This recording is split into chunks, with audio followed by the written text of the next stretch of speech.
اللہ علیہ سورہ فاتحہ۔ بسم اللہ الرحمن الرحیم، الحمد للہ رب العالمین الرحمن الرحیم مالک یوم الدین، ایاک نعبد و ایاک نستعین، اهدنا الصراط المستقیم صراط الذین انعمت علیہم غیر المغضوب علیہم ولا الضالین برحمتک یا ارحم الراحمین۔ صلوات علی محمد اللهم صل على محمد۔ اعوذ باللہ من الشیطان الرجیم، بسم اللہ الرحمن الرحیم، الحمد للہ رب العالمین، والصلاة والسلام علی اشرف الانبیاء والمرسلین، سیدنا و مولانا ابی القاسم محمد اللهم صل على محمد وعلى بیتہ الطیبین الطاہرین المعصومین المظلومین المنتجبین المنتخبین المیامین، لا سیما الامام المنتظر والحجۃ الثانی عشر الذین اذهب اللہ عنہم الرجس وطہرہم تطہیرا۔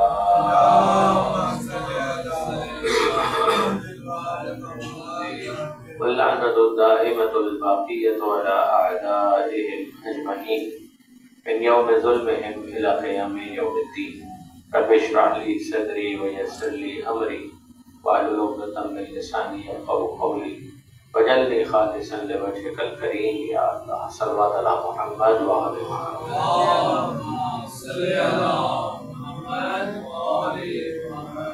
اما بعد فقد قال اللہ سبحانہ وتعالی فی القرآن الحکیم، بسم اللہ الرحمن الرحیم، ان الذین عند ربک لا يستكبرون عن عبادته ويسبحونه وله يسجدون۔ صلوات علی محمد وآل محمد۔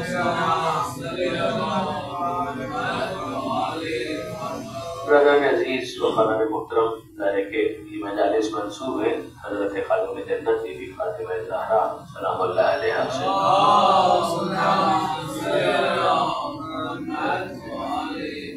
اور ترغیب کے لیے جو آیت میں نے آپ کے سامنے تلاوت کرنے کا شرف حاصل کیا، یہ سورہ مبارک اعراف کی آخری آیت، یعنی جہاں پر یہ سورہ مکمل ہو جاتا ہے۔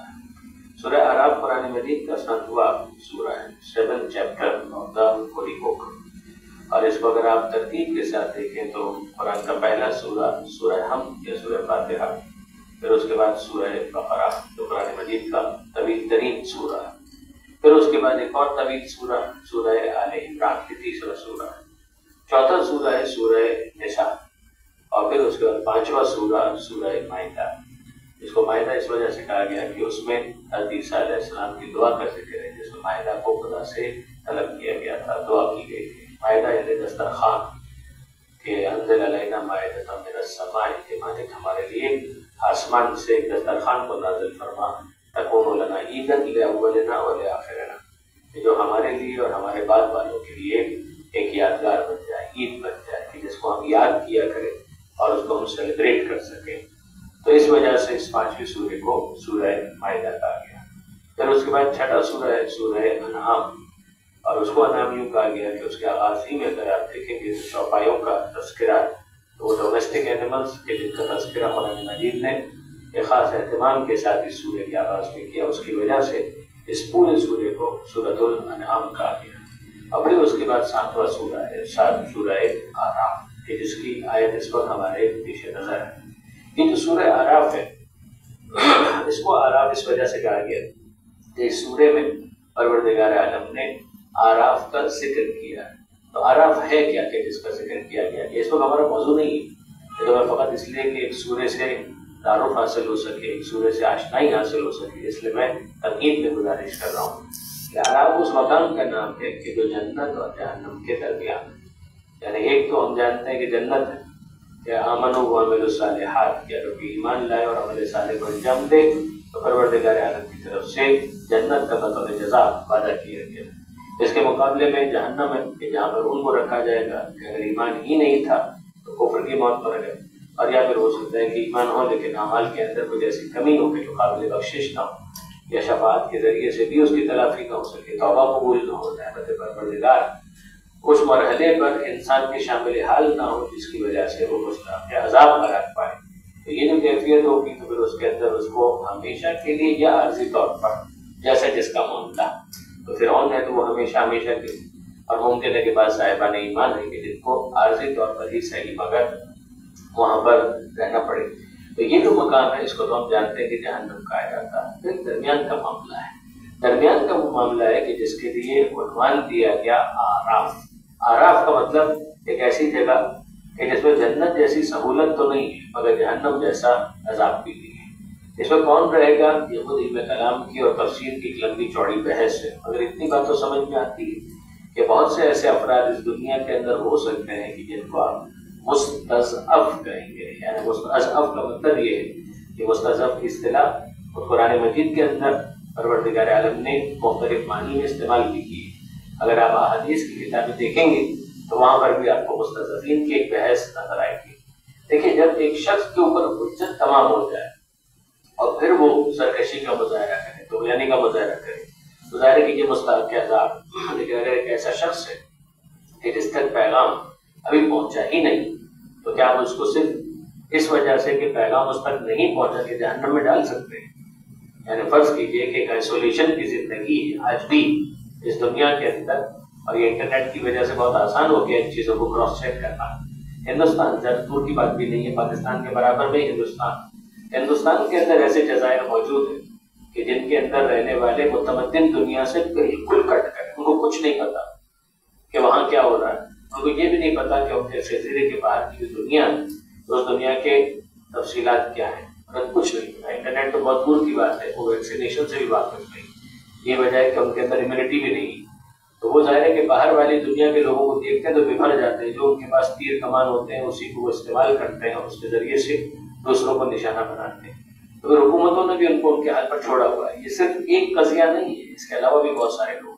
اگر آپ سے پوچھتا ہوں کہ یہ وہ افراد جو اس طرح سے زندگی گزار رہے ہیں تو کیا ان سے یہ سوال ہوگا قیامت کے میدان میں کہ تم نماز کو نہیں پڑھتے؟ جن بیچاروں کو نہ قرآن کا پتہ ہے، جن بیچاروں کو نہ رسول کا پتہ ہے، جن بیچاروں کو نہ کسی نبی کا ذکر معلوم ہے. یعنی ہم ایزیوم یہ کریں. اس کو اگر آپ تفصیل میں پڑھنا چاہیں تو کتاب کا نام ہے عدل الہی، اور عدل الہی کے مؤلف ہے جناب آیت اللہ شہید مرتضیٰ مطہری. ان کے علاوہ بھی بعض علماء نے اس پر قلم اٹھایا، کئی علماء نے اٹھایا. علامہ سید علی نقوی صاحب کا بھی اس موضوع کے اوپر عدل پروردگار کے حوالے سے ایک رسالہ موجود ہے. مگر عدل الہی میں شہید آیت اللہ مرتضیٰ مطہری، جس کا انگریزی ٹرانسلیشن ڈیوائن جسٹس کے نام سے آپ کو ویب سائٹس پر بھی مل جائے گا، al-islam.org. بہت اچھی ویب سائٹ ہے. اس کے اوپر سے آپ کو یہ PDF مل جائے گا. یہ اسی عدل الہی کا انگریزی ترجمہ ہے ڈیوائن جسٹس کے نام سے. اور سوال یہ پیدا ہوتا ہے کہ اگر ایک انسان تک وہ پیغام پہنچا ہی نہیں تو لا یکلف اللہ نفسا الا وسعہا، اللہ کسی کو بھی اس کی کیپیسٹی کے بیونڈ، اس کی گنجائش سے زیادہ کوئی ذمہ داری نہیں دیتا. جس کو کہا جاتا ہے تکلیف بما لا یطاق، کہ جب صلاحیت ہی نہیں ہے تو پھر پروردگار عالم وہ ذمہ داری بھی نہیں ڈالتا. یعنی مجھے اچھی طریقے سے یاد ہے، اس کو بہت چھوٹے لیول کے اوپر جب ہم لوگ مینجمنٹ کو ایز اے سبجیکٹ پڑھا کرتے تھے تو مجھے یاد ہے کہ ایک چیز سکھائی جاتی تھی، بتائی جاتی تھی، اس کو ڈیبیٹ کیا جاتا تھا کہ ایک اچھے امپلائر یا باس کی ذمہ داری ہے کہ وہ اپنے امپلائیز کے لیے اہتمام کرے. تو کیا اہتمام کرے؟ پرووائڈ دیم نیسیسری ٹولس، کہ ان کو آپ ٹولس کو پرووائڈ کریں کہ جو آپ کام مانگ رہے ہیں تو وہ ٹولس ہی آپ فراہم نہ کریں تو سیدھی سی بات ہے کہ پھر وہ بیچارہ اس کام کو انجام کیسے دے گا.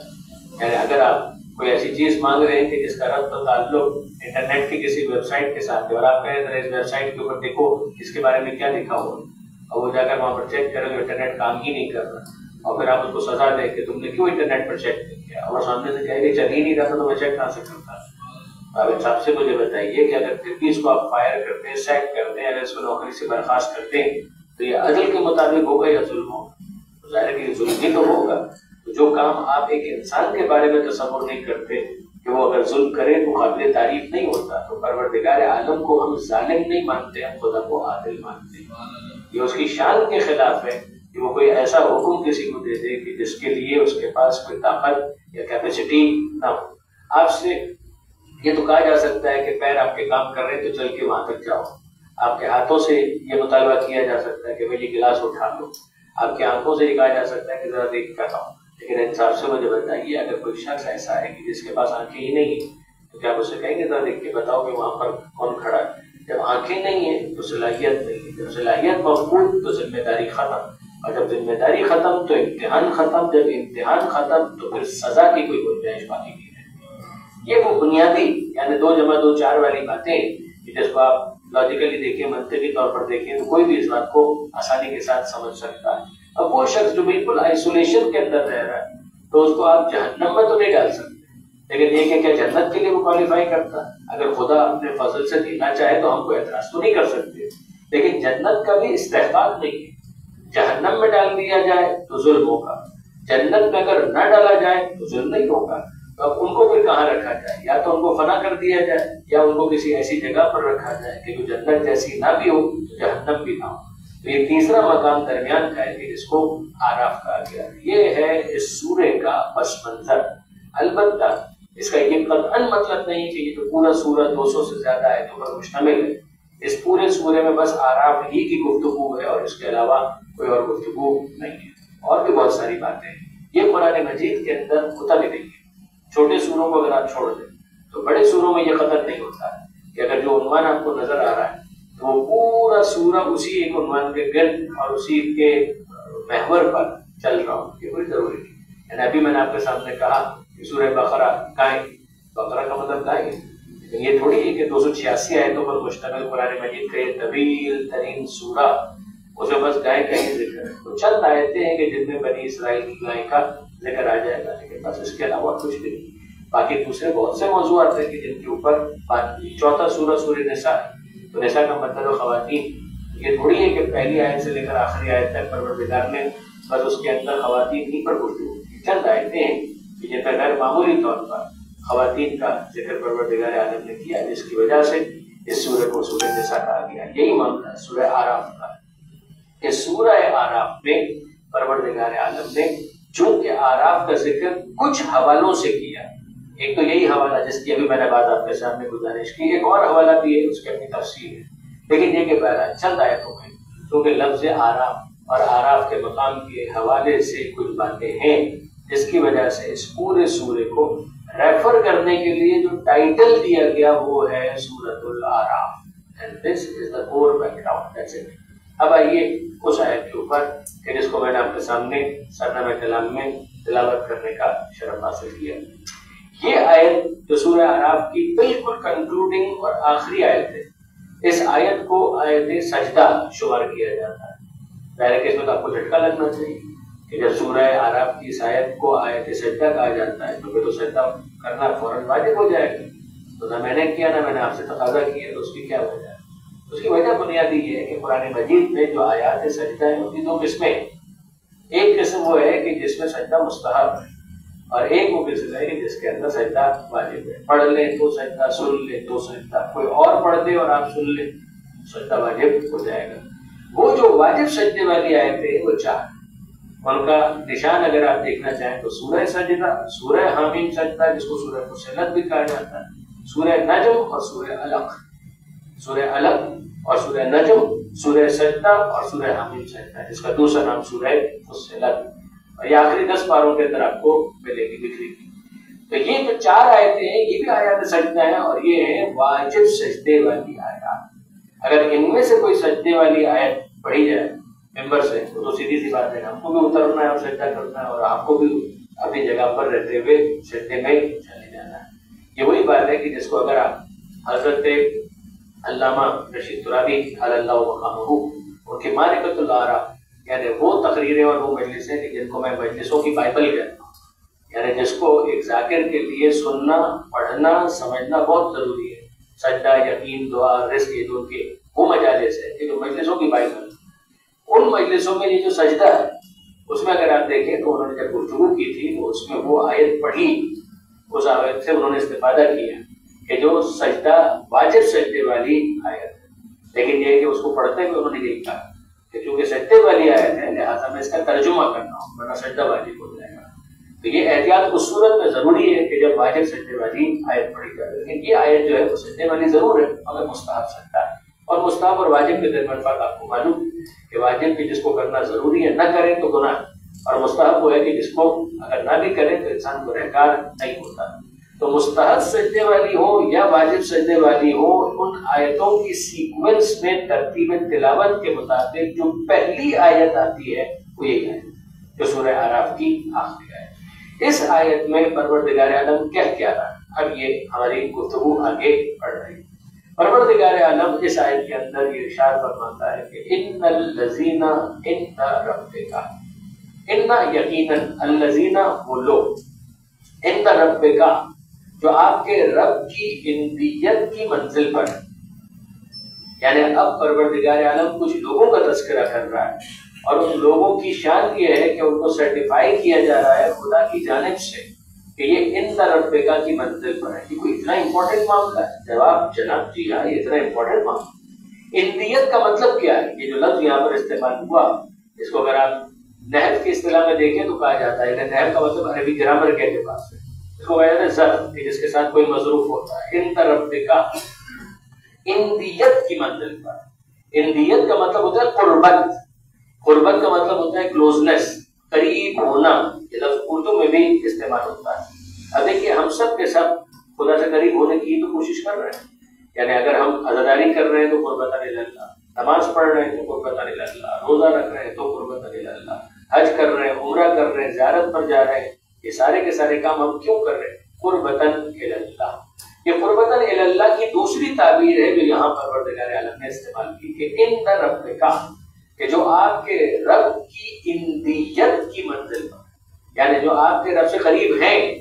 ہم جو کوشش کر رہے ہیں وہ امید کرتے ہیں کہ ثمر بار قبول ہو جائے تو قریب ہو جائیں گے. اب یہ تو پتہ اس وقت چلے گا جب ایک انسان اس دنیا سے رخصت ہو اور وہاں پہنچے تو پتہ چلے کہ جہاں پہنچے ہیں وہاں پہلے سے ہماری روح قریب تھی یا نہیں، ہم خدا کی بارگاہ میں قربت رکھتے ہیں یا نہیں رکھتے. تو ہم جتنی عبادتیں کر رہے ہیں ان سب پہ امید ہے، نیت ہے کہ ہم خدا سے قریب ہونا چاہتے ہیں. مگر یہاں پروردگار عالم ان کا ذکر کر رہا ہے کہ جن کے لیے خدا کی طرف سے سرٹیفکیٹ ایشو ہو رہا ہے کہ یہ ہیں عند ربک کی منزل پر، یہ ہیں خدا کی قربت کی منزل پر. تو جو ان الذین عند ربک، وہ لوگ کہ جو آپ کے رب کی اندیت کی منزل پر ہیں، تو ان کے لیے وصف کیا ہے، ان کی صفات کیا ہے؟ پروردگار عالم نے ان کی 3 صفات بیان کی. ان میں جو پہلی صفت پروردگار عالم نے بیان کی ہے وہ یہ ہے کہ لا یستکبرون عن عبادتہ، ہے وہ عند ربک کی منزل پر، مگر عند ربک کی منزل پر فائز ہونے کے باوجود وہ اپنی عبادت پر مغرور نہیں ہوتے، وہ اپنی عبادت پر متکبر نہیں ہوتے. تکبر، ایروگنس، انسان کن کن باتوں پر مغرور ہو جاتا ہے؟ مال آ گیا تو مغرور ہو گیا، کارخانے تو مغرور ہو گیا، بڑا محل جیسا گھر بنا لیا تو مغرور ہو گیا، بڑی گاڑی آ گئی تو مغرور ہو گیا. نعمت کے طور پر استعمال کرے تو اسلام کو اعتراض نہیں ہے، لیکن جہاں انسان ایروگنس کا شکار ہو جائے اور کہے کہ ہاں واقعہ اس کا مطلب یہ ہے کہ ہم بھی کچھ ہیں، تو یہ جو تکبر ہے یہ انسان کو مرواتا ہے. غور کیجیے کہ یہ جن چیزوں پر اس کو تکبر ہو رہا ہے یہ تو سب فانی چیزیں، یہ تو سب چیزیں وہ ہیں کہ جو ختم ہو جائیں گی. مال کے بارے میں امیر المومنین علی ابن ابی طالب علیہ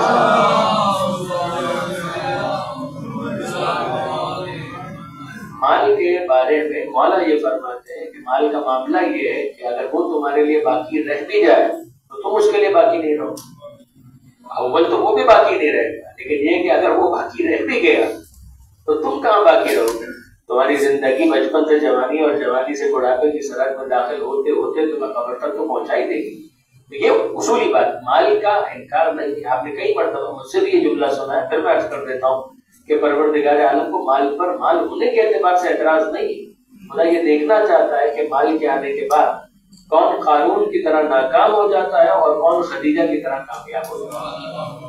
مال وہاں پر بھی ہے، مال یہاں پر بھی ہے، مگر وہاں پر جو مال ہے وہ ناکامی لیے ہوئے اور یہاں پر جو مال ہے وہ کامیابی کے ساتھ ہے.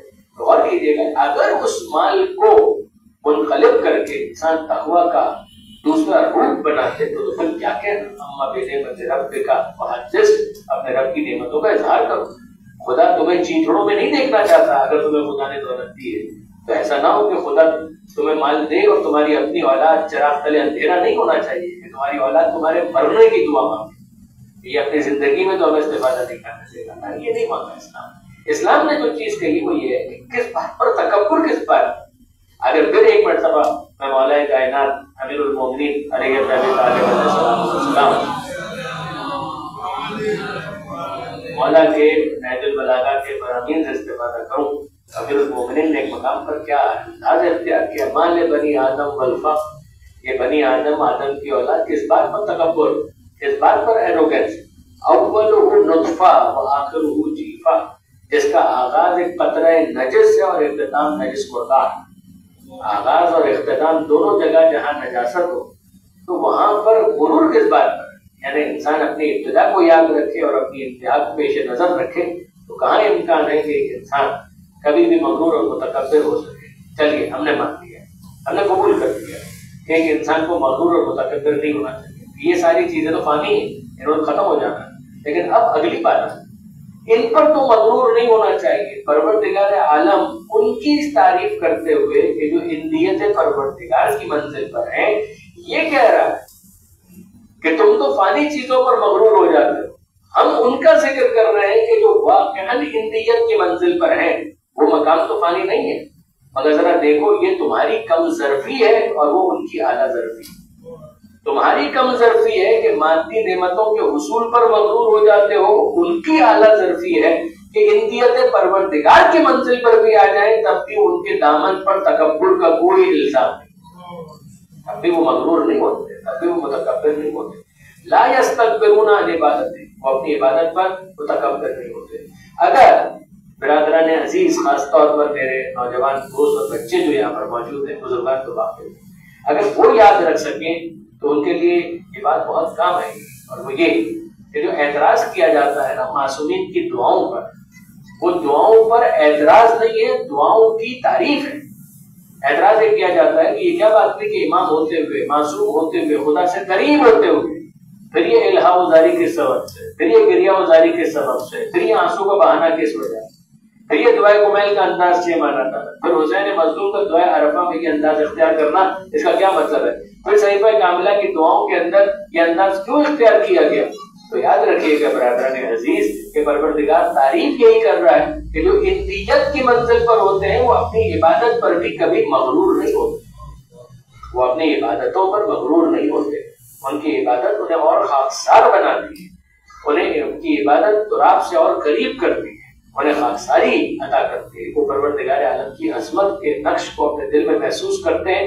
جتنا آگے بڑھ جائیں اور جتنے آگے پہنچ جائیں، پہنچنے کے بعد ان کو احساس ہوتا ہے کہ جہاں ہم پہنچے ہیں وہ خدا کی عطا تو ہے، مگر جو خدا کا مرتبہ اور مقام اسے کہاں کوئی حاصل کر سکتا ہے. تو وہ کیا کرتے ہیں؟ نمبر ایک، لا یستکبرون عن عبادتہ، وہ اپنی عبادت پر مغرور نہیں ہوتے. تو پھر کیا کرتے ہیں؟ وَيُسَبِّحُونَ، وہ مسلسل تسبیح پروردگار کرتے ہیں. وَلَهُ يَسْجُدُونَ، اور مسلسل خدا کی بارگاہ میں سجدوں کے تحفے پیش کرتے ہیں. تو یہ تین چیزیں ہو گئی.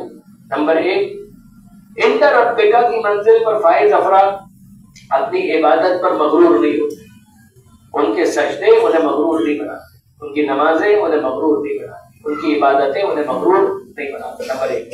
نمبر دو، جو کر چکے ہیں اسے کم سمجھتے ہیں تو کہتے ہیں یسبحون، وہ مسلسل تسبیح پروردگار کرتے چلے جاتے ہیں. وَلَهُ يَسْجُدُونَ، اور مسلسل وہ سجدوں کے تحفے خدا کی بارگاہ میں پیش کرتے چلے جاتے ہیں. اب برادران عزیز یہاں پر ایک بات تو ہمیں سمجھ میں آ گئی، یہ وہ لوگ ہیں جو عند ربک کی منزل پر بحث کی گئی کہ یہ عند ربک کا مصداق کون ہے. دیکھیے ایک تو جنرل رول ہے اور اس کا پھر اپلیکیشن، میں کہوں انسان ایک عنوان، اگر انسان کون ہے تو پھر کہیں کہ یہ تعریف آپ کرتے ہیں، ڈیفائن کرتے ہیں، اور پھر اس کے بعد تطبیق کرتے ہیں کہ زید بھی انسان ہے، عمر بھی انسان ہے، بکر بھی انسان ہے، خالد بھی انسان ہے، یونس بھی انسان ہے، ٹام، ڈک، ہیری، یہ سارے کے سارے انسان. جب آپ تطبیق کرتے ہیں تو تطبیق کے نتیجے میں اس عنوان کو اپلائی کیا جاتا ہے کسی وجود پر. یہ جو پروردگار نے کہا یہ تو تھیوری ہے کہ عند ربک، یہ تو اسٹیٹمنٹ ہے، مگر اس اسٹیٹمنٹ کا اپلیکیشن کس کے اوپر ہے؟ تو ایک جواب اس کا یہ دیا گیا کہ جناب اس سے ملائکہ مراد ہے. مجھے انکار نہیں، ملائکہ یقیناً اندیت پروردگار کی منزل پر ہے، مگر ملائکہ جو اندیت پروردگار کی منزل پر ہیں وہ بے شک اپنی عبادت پر مغرور نہیں ہوتے، وہ بے شک تسبیح کرتے ہیں، وہ بے شک سجدے کرتے ہیں، مگر یہ طے ہے اپنی جگہ پر کہ ملائکہ کے پاس اختیار نہیں ہے معصیت. ملائکہ کو جیسا بنایا گیا ہے وہ بائی ڈیزائن بنے ہی اس لیے ہے کہ وہ عبادت کریں، سجدے کریں، تسبیح کریں. تو جہاں انحراف کا امکان نہیں ہے وہاں پر کوئی بہکانے والا بھی نہیں. اور جب بہکانے والا نہیں ہے تو بہکنے کا امکان بھی نہیں. اور جب بہکنے کا امکان نہیں ہے تو انحراف بھی نہیں. اور جب انحراف نہیں ہے تو معصوم تو ہے مگر مجبور ہو کر معصوم ہے. یہ انتیت یقیناً ہے مگر یہ تعریف تو اس صورت میں ہوگی کہ جس طرح سے موتی کی تعریف. اور کیجیے آپ موتی کو دیکھتے ہیں تو آپ کو اچھا لگتا ہے، خوبصورتی کی آپ تعریف تو کرتے ہیں مگر اس حسن میں موتی کا کیا کمال ہے؟ اس کو بنایا گیا ہے ایسا جس کی وجہ سے وہ قابل تعریف ہو گیا. اگر ایک عام پتھر ہے جو راہ میں تو آپ اس کی طرف تو دوسری توجہ بھی نہیں کرتے، دوسری مرتبہ ٹینشن بھی نہیں دیتے. ہیرے کو آپ دیکھتے ہیں، سونے کو آپ دیکھتے ہیں، چاندی کو آپ دیکھتے ہیں مگر جو راہ میں آنے والے پتھر ہیں ان کو تو آپ اس طریقے سے بنا دیکھنے کی وجہ کیا ہے اور ان پر توجہ کس وجہ سے؟ یہ کس نے اس کنیکشن کو اسٹیبلش کیا ہے کہ اسے دیکھتے ہیں تو اچھا لگتا ہے. دیکھیے انگوٹھی کے اندر ہم عام پتھر کو نہیں لگا، باقی ہونا چاہیے، فیروزہ ہونا چاہیے، تو ہم بھی تو پتھر ہی ہیں، یہ بھی تو پتھر ہے. یہ بات فرمائیے اس کے اندر بھی ہم تمیز کے قائل ہیں. یہ اچھا لگتا ہے، یہ بھلا لگتا ہے اور وہ اتنا اچھا نہیں لگتا. تو یہ اچھا نہیں لگتا اور یہ اچھا لگتا ہے مگر اس اچھے لگنے میں اس پتھر کی خود کی کیا خاصیت ہے؟ اس نے تو اپنے آپ کو ایسا نہیں بنایا کہ جس کی وجہ سے یہ قابل تعریف ہو جائے. تو یہ مدح کی منزل تو ہے مگر اس منزل سے یہ بہت دور ہے کہ جس کو حمد کہا جا سکے، جس کو تعریف کہا جا سکے. حمد میں اور مدح میں فرق یہ کہ مدح اس کی بھی ہوتی ہے، یعنی آپ مجازن تو کسی کے لیے بھی کسی لفظ کو استعمال کرتے ہیں لیکن یہ کہ بہرحال ایک یہ ہے کہ ایسی تعریف ہے کہ جو اس وجہ سے ہو رہی ہے کہ اس کو بنایا ایسا ہے لیکن یہ اس بننے میں اس کا اپنا کوئی کمال نہیں. اور ایک یہ ہے کہ بنایا جائے اور اختیار دے دیا جائے، اس کو اس بات کی چوائس دے دی جائے کہ چاہے وہ اس راستے پر جائے اور چاہے تو وہ اس راستے پر جائے. اور اس اختیار کے آ جانے کے بعد اگر انسان اپنے اختیار کو حسن اختیار میں تبدیل کر دے اور صحیح فیصلہ کر کے صحیح جگہ پر پہنچ جائے تو یاد رکھیے گا برادران عزیز کی یہ کردار کی وہ بلندی ہے کہ جہاں پر اسے ان ربکا کی منزل پر فائز ہونا پروردگار عالم کی حمد اور تعریف کا مستحق بناتا ہے کہ ان الذین عند ربک، یقیناً وہ جو آپ کے رب کی اندیت کی منزل پر. اب یہ وہ افراد کہ جن کو ہمیں تلاش کرنا ہے. اور میں پھر کہہ رہا ہوں کہ ہم سب ہی کوشش تو کریں گے کہ ان ربک کی کچھ نہ کچھ منزلیں طے کر لیں لیکن ہم امید رکھتے ہیں کہ شاید قبول ہو جائے اور پروردگار عالم وہاں ہمیں پہنچا دے. مگر کوئی ایسا بھی ہے کہ جس کے بارے میں پورے شرح صدر کے ساتھ ہم یہ کہہ سکیں کہ یہ تو ہے ان ربکا کی، یہ تو ہے اندیت پروردگار کی منزل پر، یہ تو ہے ان اللہ کوئی مرتبہ اور مقام رکھنے والا. تو برادران عزیز یقین جانیے کہ یہ جاننے کے لیے اور یہ معلوم کرنے کے لیے ہمیں کہیں دور جانے کی ضرورت ہے. وہ دعا جو آپ ہر ہفتے پڑھا کرتے ہیں اور بعض افراد کو ہر دن پڑھا کرتے ہیں اس میں انہی کا تو تعارف ہے کہ جو ان ربکا کی منزل پر ہم دعائے توسل پڑھتے ہیں تو دعائے توسل کے اندر ہم کس طرح سے مخاطب کرتے ہیں آل محمد کو، 14 معصومین کو.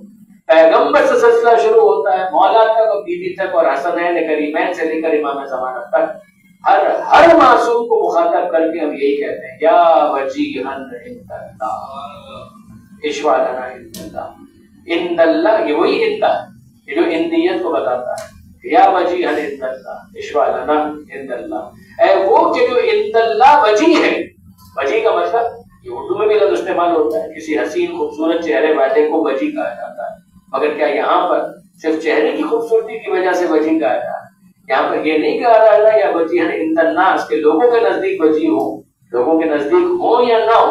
یا وجیہن عند اللہ، اے وہ کہ جن کے کردار میں اتنی وجاہت، کردار میں اتنی بلندی، کردار میں اتنی خوبصورتی اور حسن اور رعنائی پائی جاتی ہے کہ ہم ان کو مخاطب کر کے کہتے ہیں یا وجیہن عند اللہ اشفع لنا عند اللہ. وہ جو عند اللہ کی منزل پر ہے ہم آپ سے گزارش کرتے ہیں کہ ہمارے لیے عند اللہ شفاعت کی دعا کریں. شفاعت کا مطلب ہی یہ ہوتا ہے کہ ہماری دعا پر آپ کی زبان سے اگر آمین کی سند مل جائے تو رد دعا کا کوئی امکان نہیں تھا، وہ دعا قبول ہی قبول ہوگی. درود بھیجے گا محمد.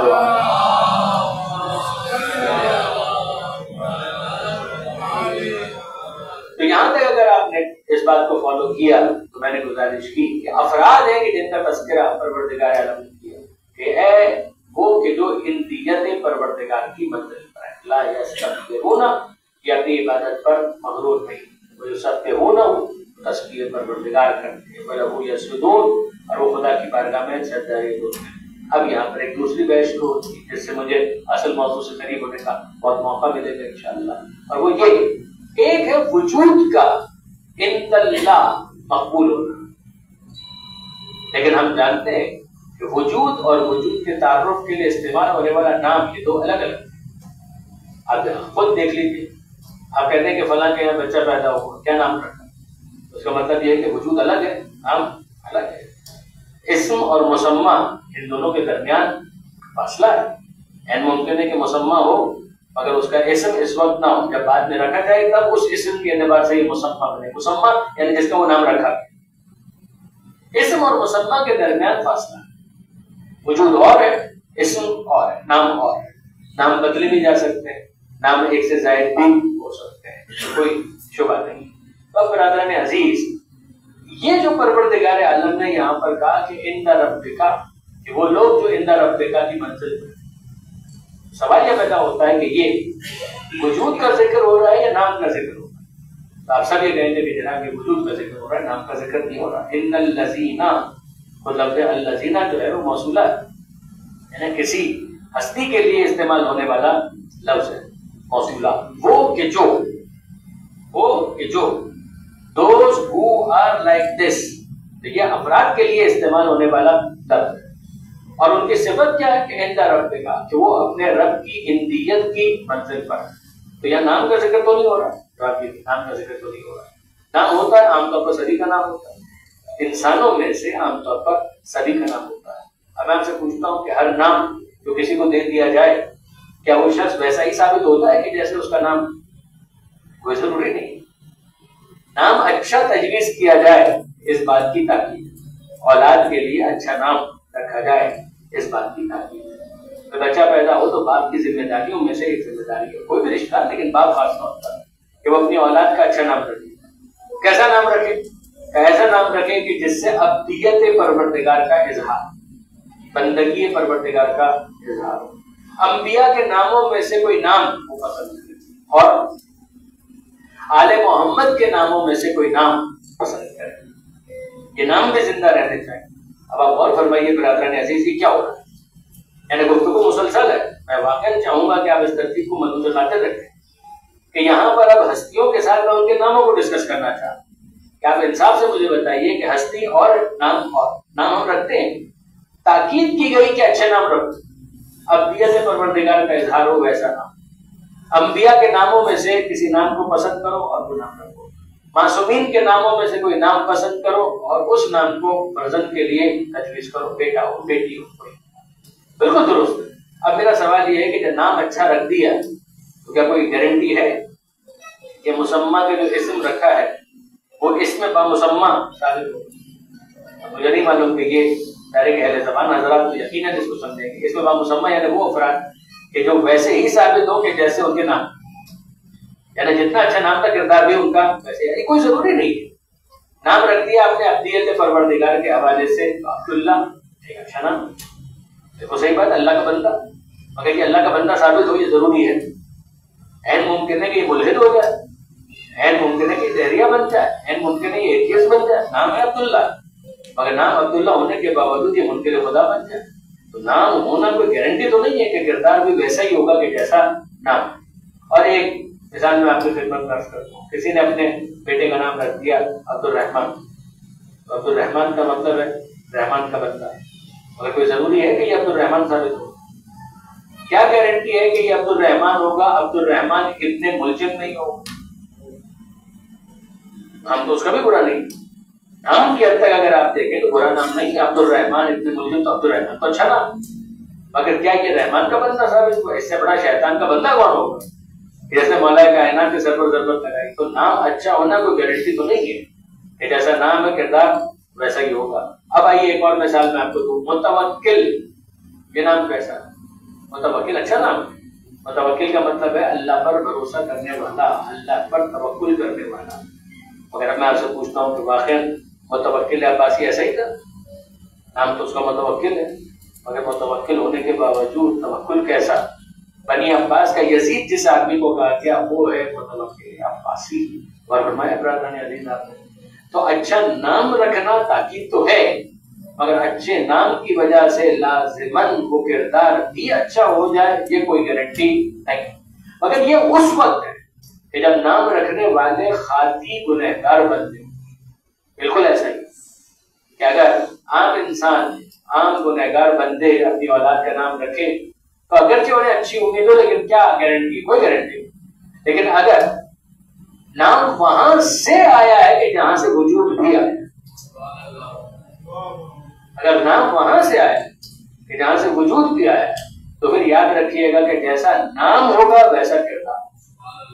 یعنی یہ تو میں عرض کرنا چاہ رہا ہوں، ذرا غور فرمائیے، میں محمد علی فاطمہ حسن اور حسین، یہ غور فرمائیے کہ جیسا نام ویسا کردار۔ اگر نام اس کی طرف سے محمد آیا ہے تو کردار قابل تعریف ہوگا، اگر نام وہاں سے علی آیا ہے تو کردار میں بلندی ہوگی، اگر نام حسن اور حسین آیا ہے تو کردار حسین ہوگا۔ کردار اس کے اندر ایک چام، ایک اٹریکشن، ایک خوبصورتی، اس کے اندر ایک جذب پروردگار عالم کی طرف سے ہوگا۔ اور اگر نام فاطمہ ہے تو پھر یاد رکھیے گا کہ تمام تر وہ تقاضے جو نام فاطمہ کے ہیں وہ سارے کے سارے تقاضے اس کردار کے اندر بھی آپ کو نظر آئیں گے۔ درود بھیجیے محمد و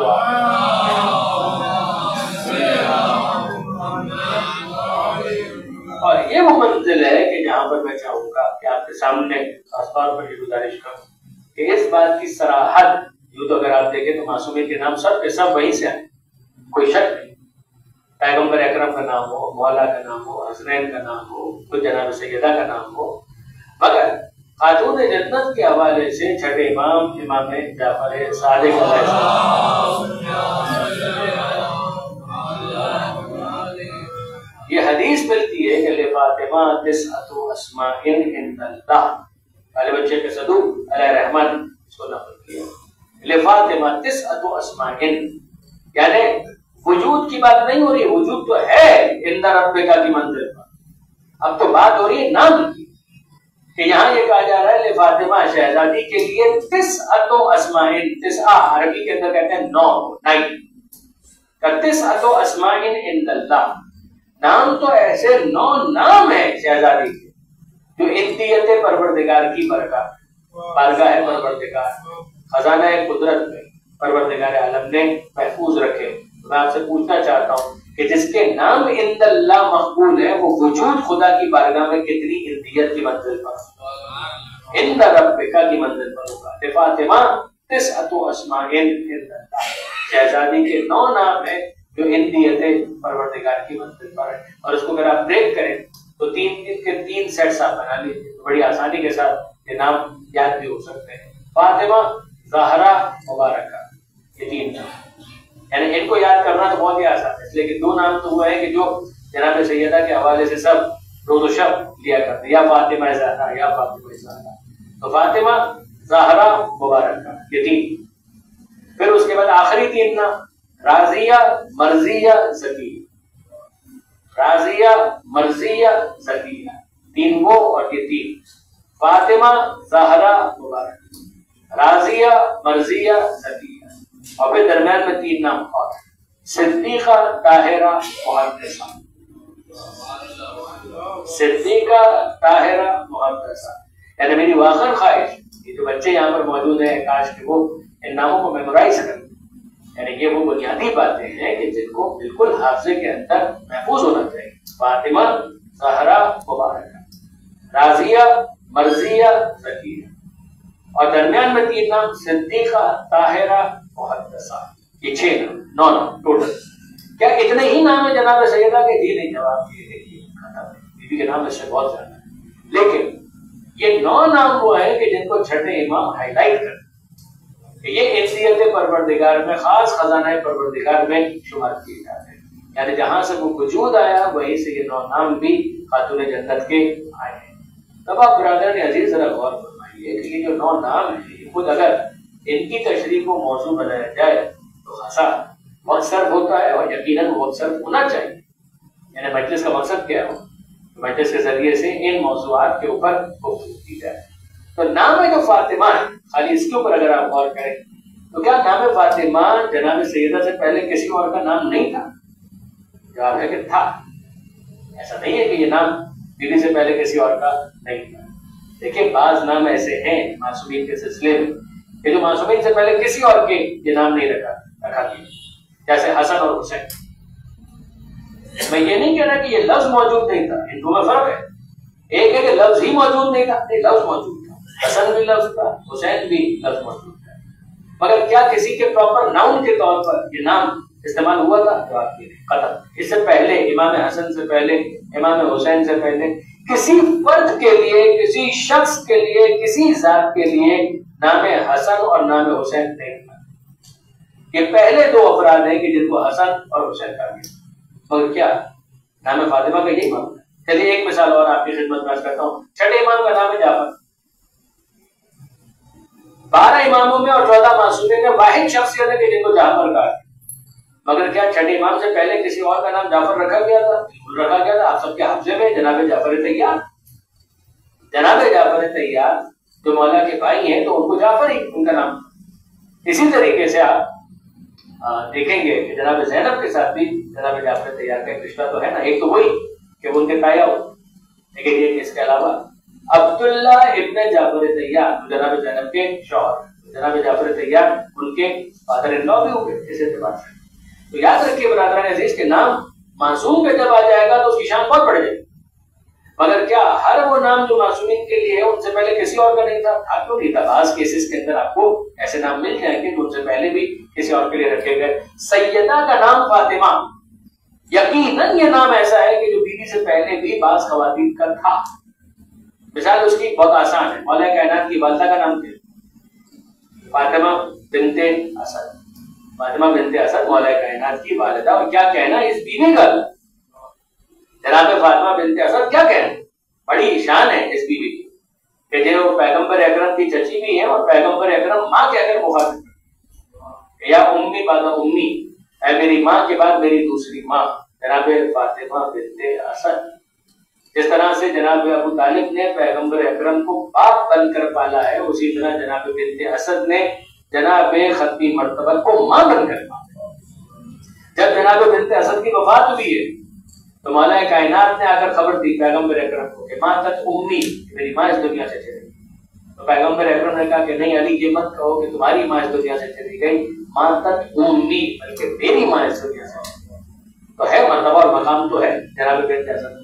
کیا جناب بنت اسد کے علاوہ بھی بعض خواتین کے نام فاطمہ تھے؟ جواب دیا ان کے علاوہ بھی بعض خواتین کے نام فاطمہ تھے. اور چلیے یہاں پر ہم تھوڑا سا اس کو اور آگے بڑھاتے ہیں.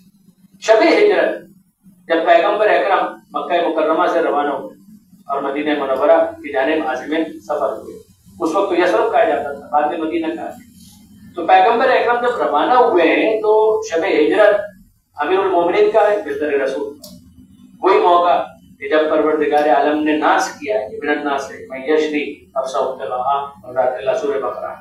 لوگوں میں ایک علی بھی تو ہے کہ جو اپنے نفس کو بیچ کر مرضی پروردگار خرید لیتا. اللہ رؤوف بالعباد، اور اللہ اپنے بندوں پر رؤوف اور مہربان ہے. یہ غور کیجیے گا. تو یہ شب ہجرت مولا کائنات بستر پیغمبر پر ہیں اور چاروں طرف مشرکین ننگی تلواریں لیے ہوئے دروازے کے باہر کھڑے. صبح کا وقت ہو تو ہم حملہ کریں. رات کو پیغمبر اکرم تو روانہ ہو گئے. میں پوچھنا چاہتا ہوں کہ اس وقت مکان کے اندر کوئی اور بھی تھا مولا کائنات کے حوالہ ہو؟ جی ہاں، چند خواتین تھیں جو اس وقت بھی اس مکان کے اندر موجود تھیں جس مکان کا نام ہے بیت خدیجہ. یہ مکہ مکرمہ میں جناب خدیجہ کا مکان کہ جس کو بیت خدیجہ کا، خدیجہ سلام اللہ علیہا کا گھر. یہی وہ گھر ہے کہ جہاں پیغمبر اکرم بعد میں شفٹ ہو گئے اور یہیں پر جناب سیدہ کی ولادت تھی اور یہیں پر خاتون جنت اس وقت موجود تھی کہ جب یہ سارا واقعہ پیش آ رہا. اور جناب بنت اسد بھی موجود تھی جب یہ واقعہ پیش آ رہا. اور بعض خواتین، اور ان سب کے مجموعے کو کہا گیا فواتم. فواتم کا مطلب ہے بہت ساری فاطمہ، یعنی ایک سے زائد، یہ جمع کا صیغہ فواتم کہ وہ بیویاں کے جن کے نام فاطمہ. تو پیغمبر اکرم نے جو مولا کائنات کو ذمہ داری دی تھی وہ ایک ذمہ داری تو یہ تھی وہ آپ سب کے حافظے میں کہ مشرکین کی یہ امانتیں ہیں، ان امانتوں کو ان کے حوالے جو صاحبان مال ہیں ان کے حوالے کر کے پھر اس کے بعد میرے پاس آ جانا. لیکن صرف یہی ایک ذمہ داری نہیں تھی، دوسری ذمہ داری یہ جو گھر کی خواتین ہیں ان کو لے کر پھر میرے پاس آنا. اور پیغمبر اکرم کچھ عرصے کے لیے چند دنوں کے لیے غار ثور میں رہے. امیر المومنین کو معلوم تھا، بعد میں امیر المومنین کھانا وغیرہ وہاں پہنچایا کرتے تھے اس طرح کے مشرکین کو پتہ بھی نہ چلے اور بہرحال وہاں پر کھانا پہنچ جائے، پانی پہنچ جائے. پھر اس کے بعد پیغمبر اکرم روانہ ہوئے، مدینہ منورہ پہنچے اور اب امیر المومنین نے گھر کی خواتین کو تیار کیا اور پھر اس کے بعد آمادہ سفر اور پھر اس کے بعد پیغمبر اکرم پہنچ چکے. یعنی آج بھی اگر آپ مکہ سے مدینہ جاتے ہیں تو جو راستہ ہے اس کا نام ہے طریق الہجرہ. طریق کا مطلب راستہ، سڑک، شاہراہ. طریق الہجرہ یعنی ہجرت والی سڑک. اس کو طریق الہجرہ کیوں کہتے ہیں؟ اس لیے کہ تقریباً اندازے سے کہ یہی وہ راستہ ہے کہ جو پیغمبر اکرم نے ہجرت کے موقع پر اختیار کیا مکہ سے مدینہ پہنچنے کے لیے. تو انہوں نے اس کو یادگار کے طور پر محفوظ کر لیا. یہ بھی عجیب معاملہ، یہ بھی عجیب معاملہ. یعنی واقعاً وجہ یہی ہے، پرانا راستہ تھا. یعنی جس کو کہا جاتا ہے کہ پرانا راستہ، اسی راستے میں بدر کا میدان آتا، مگر یہ والا راستہ الگ سے پوری سڑک قائم کی گئی. آج بھی اگر آپ انٹرنیٹ پر جا کر ٹائپ کریں گے تو آپ کو پوری سڑک مل جائے گی گوگل کے اوپر. طریق الہجرہ، ہجرت کا راستہ. لیکن جب سوال کیا گیا کہ جناب علی اس جگہ پر یہ سڑک کیوں آپ نے بنائی، تو لگا کہ وہ راستہ محفوظ رکھیں گے کہ جس پر پیغمبر اکرم چلے تھے تو برکت ہی ہوگی. سبحان اللہ، پیغمبر اکرم اس وقت تو وہاں پر نہیں چل رہے، نہ چلے کبھی تو چلے تھے. اس کا مطلب یہ ہے کہ ماضی کی یادگار کو محفوظ رکھنا اتنا انسانی فطرت میں ہے کہ جو یادگار مٹانا چاہتے ہیں وہ بھی لاشعوری طور پر یادگار کو باقی رکھنا چاہتے ہیں. بنا غور فرمائیے کہ طریق الہجرہ بنانے کا کوئی تو ہی نہیں ہے، آپ کو تو مٹا دینا چاہیے کہ یہ کیا بدعت ہے. یہ سڑک کیا پیغمبر اکرم نے بنائی تھی؟ کہا نہیں. لیکن پھر آپ نے کیوں بنائی؟ کہا نہیں، ہم اس یاد کو باقی رکھنا چاہتے ہیں. تو کمال ہے کہ مٹی اور ڈھیلوں کے ذریعے سے یاد کو باقی رکھنا سمجھ میں آتا ہے. جو جگر گوشے ہیں ان کی یاد کو مٹانا دین سمجھتے ہیں. درود بھیجیے گا محمد والے.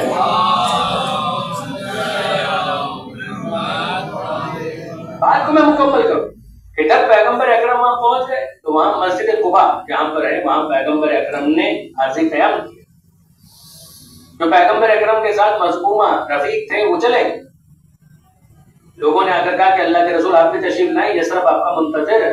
تو پیغمبر اکرم نے کہا کہ مجھے انتظار. کسی نے یہ کہا، میں نام نہیں لے رہا اسی سے آپ سمجھ جائیے، لیکن کسی نے یہ کہا کہ آپ کس کا انتظار کر رہے ہیں؟ مجھے علی کا انتظار، مجھے اپنے گھر کے افراد کا انتظار. انہوں نے کہا کہ مجھے تو نہیں لگتا کہ وہ پہنچ پائے. میں پوچھنا چاہتا ہوں کہ یہ کون سی تمیز ہے، یہ کون سا حالت ہے؟ اگر یہ خطرہ کوئی محسوس کر بھی رہا ہو تو اس موقع پر اس کو سکوت اختیار کرنا چاہیے. مگر اس بدتمیزی کے ساتھ کہ مجھے تو نہیں لگتا کہ وہ پہنچ پائیں اور اس کے بعد چلے گئے. اور یہاں پیغمبر اکرم کہہ رہے ہیں کہ مجھے انتظار. اب یہیں سے ہم کو سمجھ میں آتا ہے کہ جب اعتبار ہوتا ہے تو انتظار ہوتا ہے. بہت توجہ کیجیے، جب اعتبار ہوتا ہے تو انتظار ہوتا ہے. یعنی پیغمبر اکرم کو اعتبار ہے تو انتظار کرنا نہیں، آنے والے آئیں گے. اگر یہ اعتبار نہ ہوتا تو انتظار کا کوئی مطلب ہی نہیں تھا. تو اس کا مطلب یہ ہے کہ غیبت میں ہمیں دو ہی بیہیویئر ملیں گے، ایک سنجیدہ اور ایک غیر سنجیدہ. غیر سنجیدہ افراد وہ ہیں کہ جن کو اعتبار نہیں ہے. جب اعتبار نہیں ہے تو وہ انتظار بھی نہیں کریں. اور جن کو اعتبار ہے کہ مصطفیٰ نے کہا ہے تو وہ آنے والا آئے گا، وہ اعتبار کی وجہ سے انتظار کو بھی اپنا شعار بناتے ہیں. درود بھیجیے محمد والے.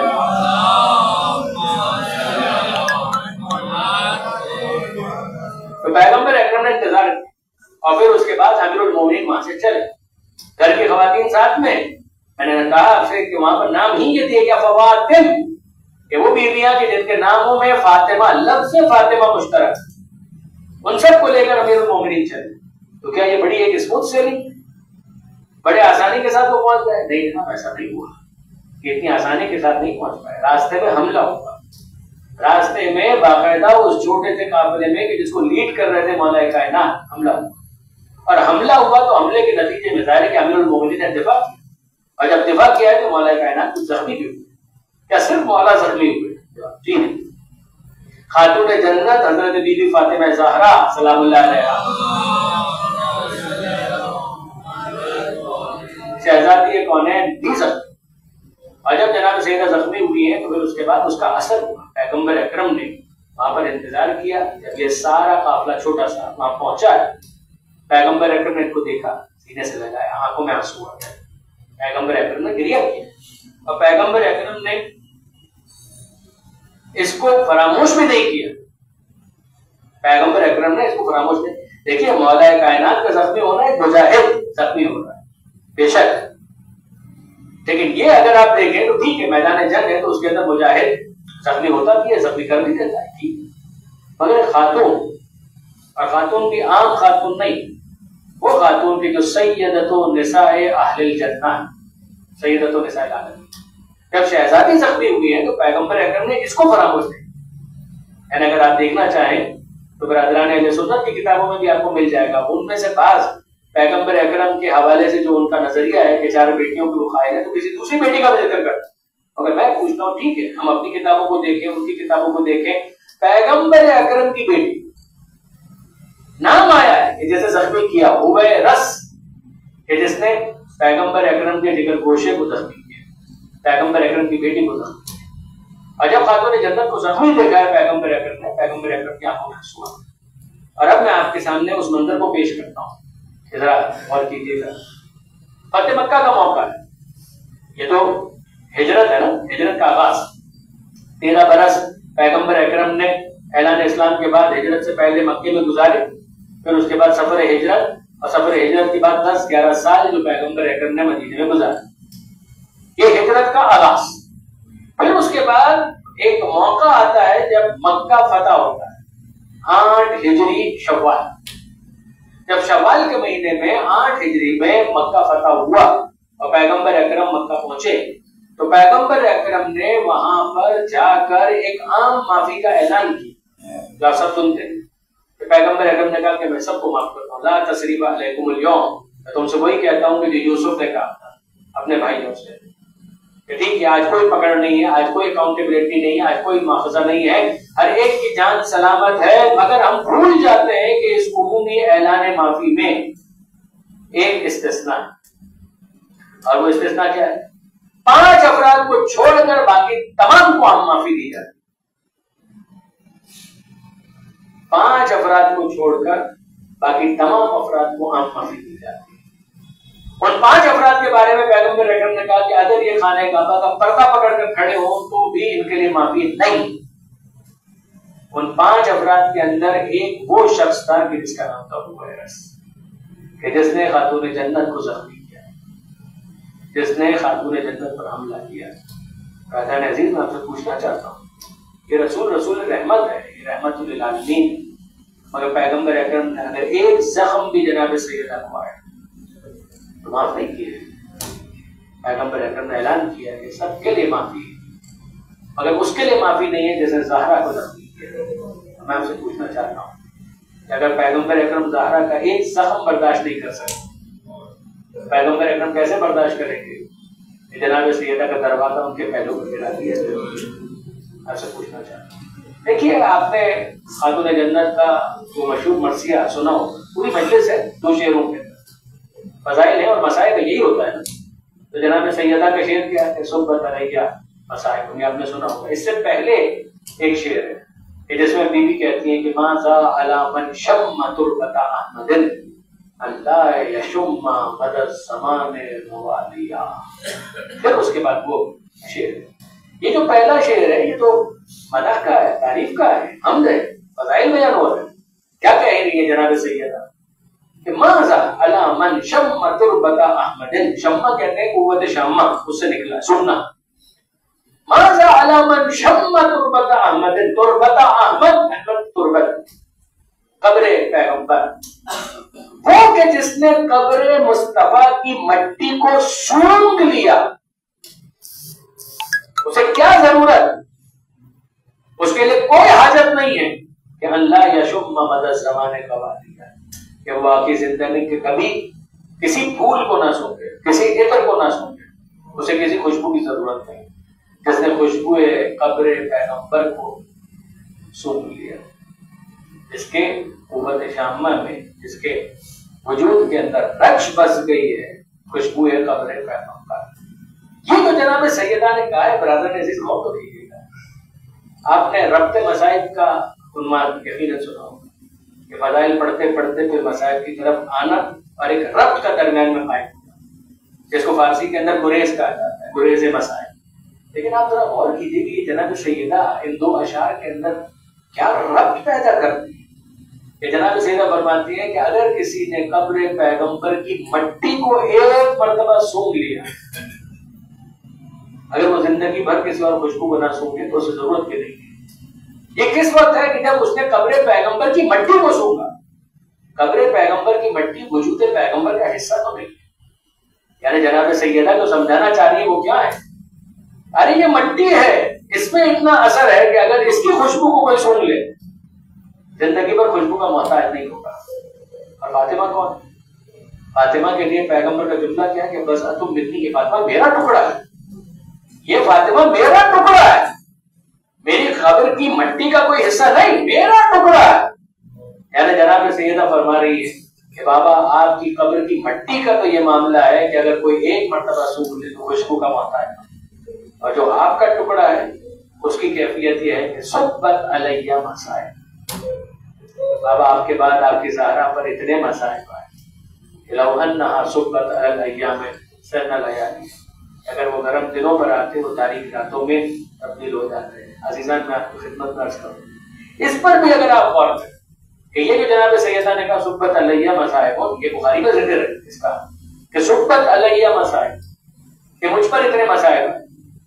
تو کسی نے یہ کہا کہ ہاں درست ہے کہ جب بابا اس دنیا سے رخصت ہو گئے تو پیغمبر اکرم کا اس دنیا سے جانا جناب سیدہ کے لیے اتنا بڑا واقعہ تھا کہ جناب سیدہ نے یہ شعر کہا. اس میں آپ دوسرے حوالے کہاں تلاش کر رہے ہیں؟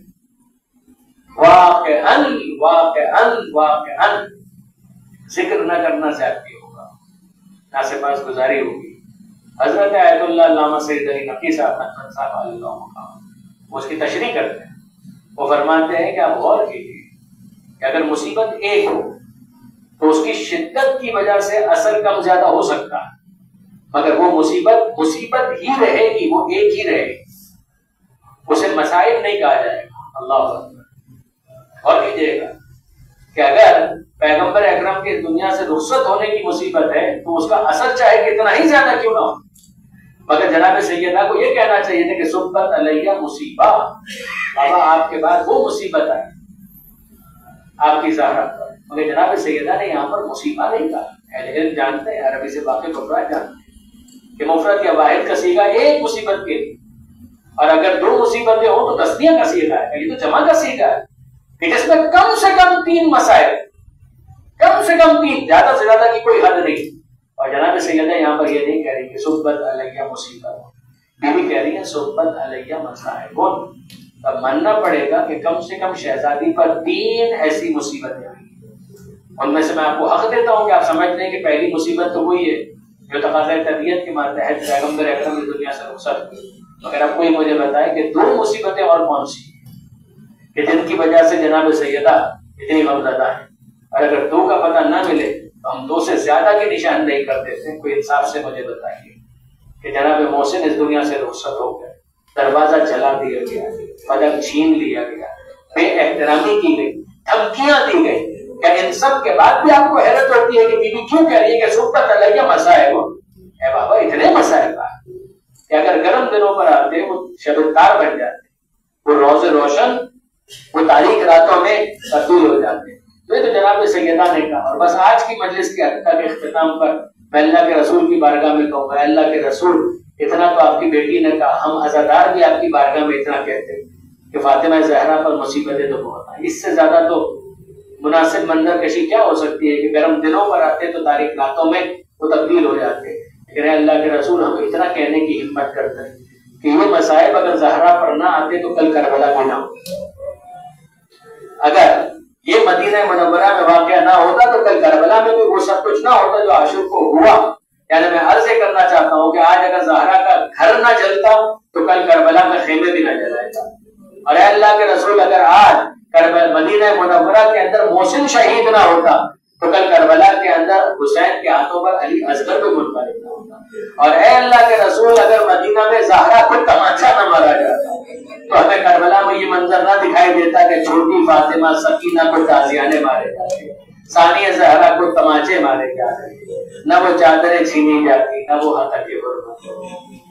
الا لعنت اللہ علی الظالمین وسيعلم الذین ظلموا ایا منقلب ینقلبون. بار الہ اس قلیل توسل کو اپنی بارگاہ میں قبول فرما.